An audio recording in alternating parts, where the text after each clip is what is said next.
seashells in the sand.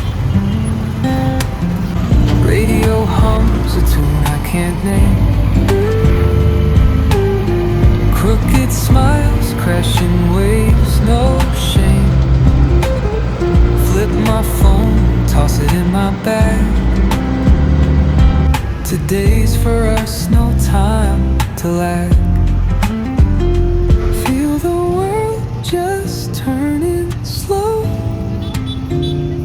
Let the breeze tell us where to go. Every step a beat we can make. Life's a tune, sing it till we break. Hello, good morning सगळ्यांना. आणि आज आहे शनिवार. तर इथं माझी तयारी चालू आहे आणि कोल्हापूर माय लाईफमध्ये सगळ्यांचं स्वागत आहे. अवतार असा आहे, पण आता जेवण करायची तयारी चालू आहे. केस वरती पहिला आधी बांधून घेते आणि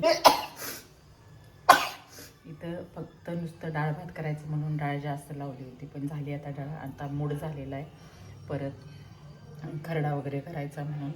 आणि कंटाळा आला होता, तसं मळव आलं आहे बाहेर, पण म्हटलं चला असू देत. आता थोडंसं पॉझिटिव्ह विचार करून आता उठले आणि इथं खरड्यासाठी खोबरं घेतलं आहे, मिरची घेतलेली आहे. आता इथं लसूण पण घेणार आहे अशी खरड्यासाठी.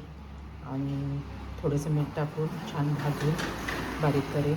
आणि इथं आता हा एक कांदा, हा एक बटाटा, हे पालकमध्ये घालायसाठी कांदा घेणार आहे, तो पालकला फोडणी देण्यासाठी. खरड्यामध्ये काय घालणार नाही आहे. आणि इथं पालक माझं निवडं घ्यायचं चालू आहे. कुकर झालेला. शुभ सकाळ. आज जरा तब्येत थकवा जाणवतो आहे, म्हणजे गावाकडं जाणं येणं आणि हे असं झालं आहे. ऊन पण बाहेर एवढं भरपूर आहे ऊन, आणि कसं थोडीशी विश्रांतीच होत नाही.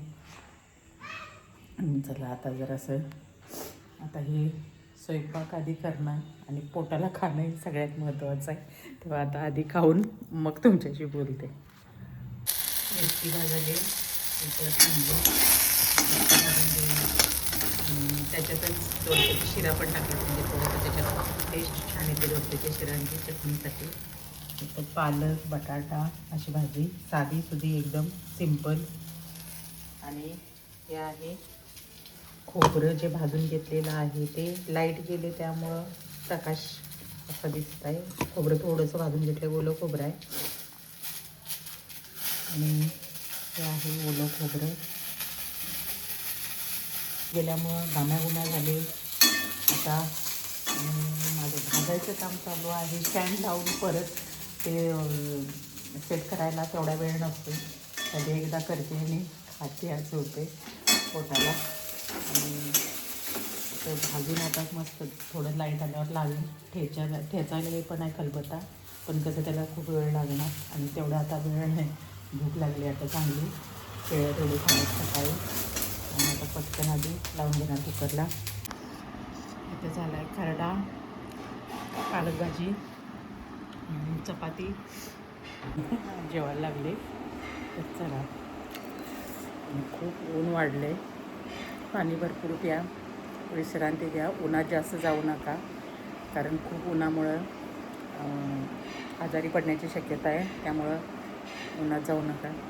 जाणाऱ्यांनी पाण्याची बॉटल बरोबर ठेवून पाणी भरपूर प्या. 3 लिटर तरी झालं पाहिजे पाणी. आणि बाहेर जरी भूक लागली असेल तरी फळं खा, काकडी वगैरे थंड पदार्थ, थंड फळं खा, जेणेकरून आपल्याला पोषक व्यवस्थित मिळेल. आणि ताक दही हे ठेवा. बाहेर जरी असला तरी ताक नक्की प्या, कारण ताकामुळं बऱ्यापैकी आपल्या टॉक्सिक जे आहे ते बाहेर पडतात आणि एनर्जी पण भेटते.